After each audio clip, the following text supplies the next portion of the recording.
फिर से सपने देखने लगती है। जहां आस्था और प्रणव की जिंदगी खुशहाल चल रही थी, वहीं आनंद और शारदा की जिंदगी बिल्कुल उल्टी थी। आनंद शारदा से हमेशा अच्छा व्यवहार करता, लेकिन शारदा हमेशा झगड़ा करने को तैयार रहती। इस घर में रहना मुश्किल है, न आराम है न शांति। दिन भर खटती हूँ और बदले में क्या मिलता है? शांति शांति शांति। क्या हुआ तुम्हें? फिर से इतनी नाराज क्यों हो? कुछ नहीं, दिन भर तुम बस किताबों में घुसे रहते हो। मैं ही सब कुछ झेलती हूँ। तुमसे शादी करके कोई सुख नहीं मिला। अरे ऐसे क्यों बोल रही हो? क्या हो गया? किसी ने कुछ कहा क्या? तुम क्या करोगे? तुम तो डरपोक हो। अरे बस बहुत हो गया। मैं हमेशा प्यार से बात करता हूँ, इसका मतलब ये नहीं है कि तुम मुझे इस तरह से जलील करती रहो। फालतू की बात करती हो।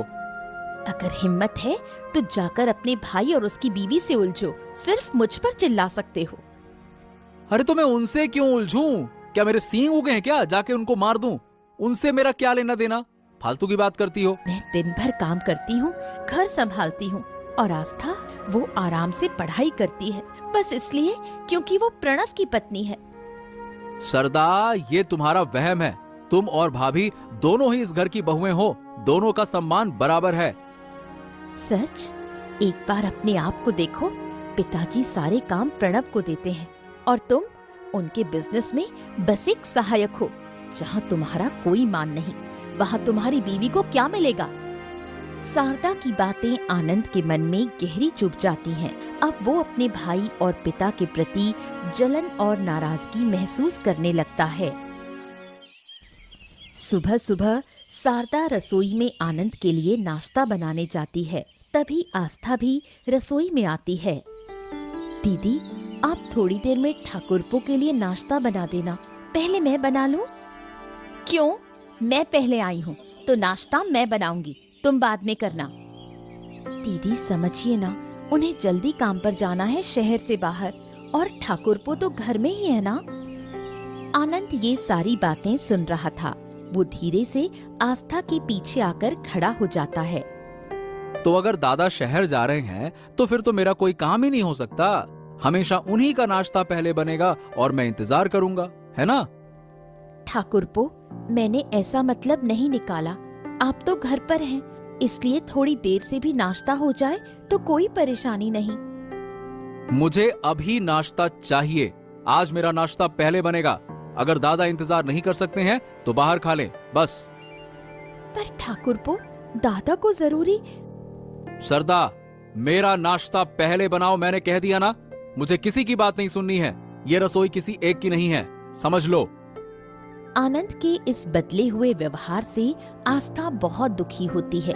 शादी के बाद पहली बार आनंद ने उससे ऐसे गुस्से में बात की थी। वो चुपचाप खड़ी रह जाती है, कुछ समझ नहीं पाती। आस्था चुपचाप सिर झुकाकर कमरे में आती है और प्रणव बिना उसे देखे बोलता रहता है। मुझे तो लगा तुम नाश्ता लेकर आई हो। खैर, अब समय नहीं बचा है, बहुत देर हो गई है। अब मैं जाता हूँ। नाश्ता बनाने देती तो जरूर बना लाती, लेकिन रसोई में घुसते ही मुझे अपमान सहना पड़ा। क्या मतलब? किसने तुम्हें अपमानित किया? अरे किसकी इतनी हिम्मत हुई, बताओ मुझे। कोई नहीं, छोड़ो, तुम्हें तो देर हो रही है। चलो, मैं तुम्हें बाहर तक छोड़ देती हूँ। बात मत घुमाओ आस्था, साफ साफ बताओ किसने तुम्हें अपमानित किया। जब यहाँ पे मैं हूँ तो कौन ऐसी जरूरत कर सकता है, बताओ। कुछ खास नहीं हुआ। मैं नाश्ता बनाने गई थी। ठाकुरपो चिल्लाकर बोले कि अब से उसका नाश्ता पहले बनेगा, और कहा रसोई किसी एक की नहीं है। क्या? आनंद ने ऐसा बोला? आस्था, तुम सच कह रही हो? वो तो कभी ऐसी बात नहीं करता। मैं भी यही सोच रही थी। पहली बार उन्होंने इस तरह गुस्से में मुझसे बात की। पता नहीं उन्हें क्या हो गया है। ओहो, उसकी हिम्मत बहुत बढ़ गई है। रुको, आज मैं उसको सबक सिखाता हूँ। छोड़ो ना, सुबह सुबह झगड़ा मत करो। शायद दीदी से लड़ाई हुई हो, इसलिए गुस्से में है। तुम निकलो, देर हो रही है। तुम कह रही हो इसीलिए जा रहा हूँ, वरना आज उसे दिखा ही देता। प्रणव काम के लिए जयपुर रवाना हो जाता है। आस्था आनंद के व्यवहार को याद कर दुखी होती है। कुछ दिन बाद पीताम्बर 10 बीघा जमीन खरीदकर उसका मालिकाना हक प्रणव के नाम कर देता है। ये बात जैसे ही शारदा को पता चलती है, वो आनंद को सब बता देती है। आनंद गुस्से में पीताम्बर से बात करने जाता है। पापा, बचपन से आप जो कहते आए हैं मैंने वही किया, कभी आपका विरोध नहीं किया, लेकिन आप मेरे साथ ऐसा करोगे मैंने सोचा भी नहीं था। ये क्या बातें कर रहे हो? मैंने क्या कर दिया? आपने हमेशा दादा को मुझसे ज्यादा अहमियत दी है। शादी में उसकी पसंद मानी, खाने में उसकी पसंद चलती है, पढ़ाई में उसकी पसंद। अरे मैं कहाँ हूँ, मेरा तो कुछ नहीं माना ना। ये क्या बकवास करते हो आनंद? तुम दोनों मेरे लिए बराबर हो, फालतू की बातें ना करो। सारी बातें झूठ हैं, कोई बराबर नहीं है।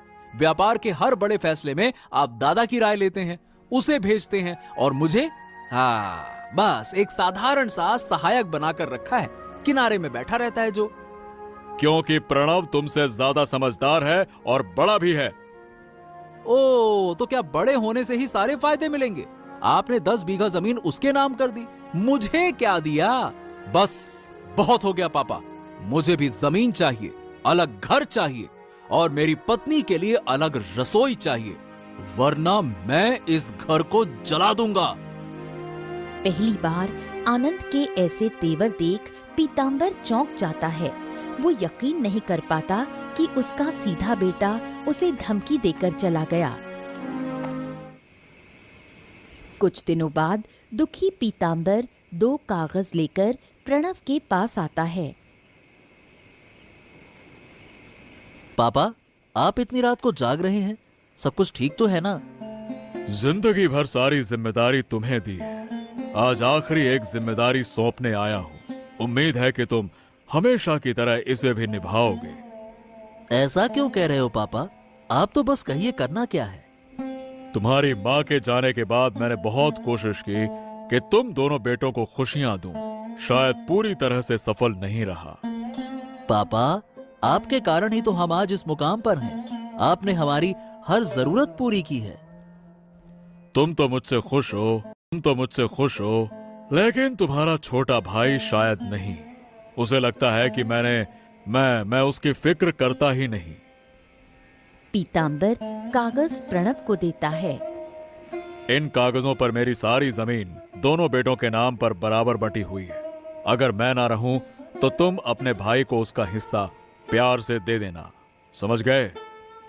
पापा, आप ही सब कुछ हैं, आप खुद आनंद को समझा दीजिए ना। नहीं, वो मुझसे नाराज है। अब यह जिम्मेदारी तुम्हें देता हूं मैं। मुझे भरोसा है कि तुम संभाल लोगे। पीताम्बर प्रणव के सिर पर हाथ फेरता है और सोने चला जाता है। उसी रात नींद में ही उनकी मौत हो जाती है। प्रणव टूट जाता है, लेकिन आनंद में ज्यादा दुख नहीं दिखता। पीताम्बर की मौत के बाद भी स्वार्थी शारदा आनंद को भड़काती रहती है।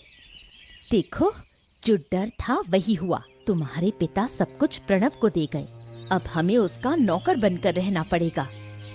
मुझे यकीन नहीं हो रहा कि मेरे पापा मेरे साथ ऐसा कर सकते हैं। क्या तुम सच में उनके बेटे हो? कोई बाप ऐसा कर सकता है? चुप रहो सरदा, मैं कुछ नहीं समझ पा रहा। क्या समझना है? अब सारी जिंदगी तुम्हारे दादा मजे करेंगे और हम देखते रह जाएंगे। ऐसा नहीं होने दूंगा, हम उनके सामने झुकेंगे नहीं। अब तो वो आस्था भी रसोई पर कब्जा कर लेगी, रोज झगड़े करेगी, तुम्हें बेइज्जत करेगी। अच्छा हुआ जो पापा मर गए, वरना मैं ही उन्हें मार देता। गद्दार! बाहर छिपकर खड़ा प्रणव ये सब सुन रहा था। कहती हूँ, किसी तरह प्रणव से वो 10 बीघा जमीन छीन लो, फिर हम राज करेंगे।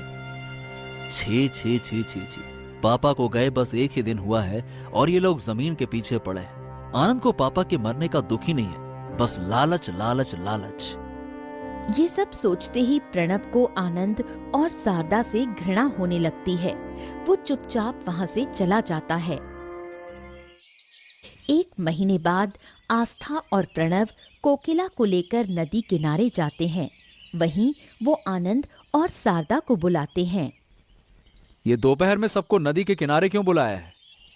आज सारे हिसाब साफ करने हैं, इसीलिए मैंने सबको बुलाया है। अच्छा, किस चीज का हिसाब?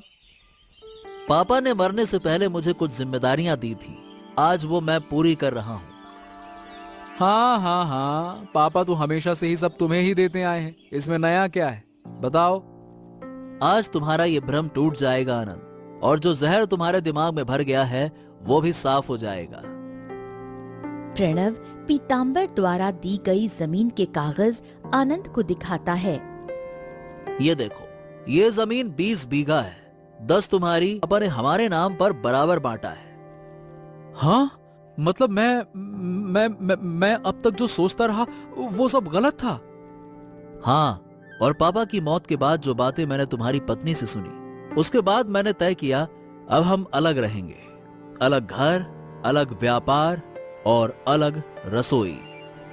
आनंद और शारदा 2 रसोई घर देखते हैं। अब रोज झगड़े नहीं होंगे। ये रही तुम्हारी रसोई, यहीं से तुम अलग खाना बनाओगे, और जल्द ही हम अलग घर भी बना लेंगे। ये सब सुनकर आनंद और शारदा को अपनी गलती का एहसास होता है। वो रोते हुए माफी मांगते हैं। दादा, मैंने सरदा की बातों में आकर तुम्हें गलत समझा। लगा तुम और पापा मुझे नजरअंदाज करते हो, इसी गलत फहमी में मैंने बुरा बर्ताव किया।